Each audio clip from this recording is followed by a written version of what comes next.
सुता उठ के कोई नहीं खुश हुंदा, बड़े सुते जगा के वेखे आए,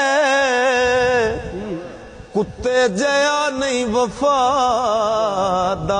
डिठा, टुकर सुका भी पा के वेखे आए। ओ घर मालिक दा हरगिज नहीं छड़दा, बड़ी वार तरा के वेखे आए, तोता जदों भी छड़िए उड़ जांदा,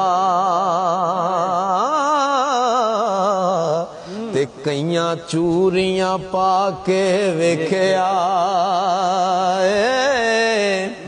ओ डंग मारना कदे नहीं सप रहिंदा, कईयां दुध पिया के वेखे आए।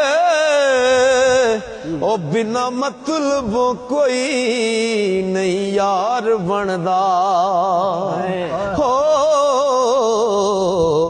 बड़े यार बना के वेखे आए। बाबा जी अकल ते इश्क दी गल कर रहे हैं। अकल आख दी रखनी नजर नीवी,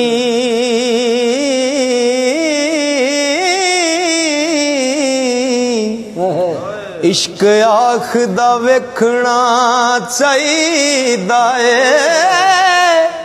अकल रोक दिए इश्क आखदा है, मत्था यार नू टेकना चाहिदा है।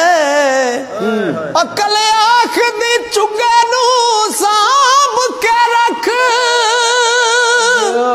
अपना आप समेटना चाहिदा है, इश्क आखदा चुगे दा की करना,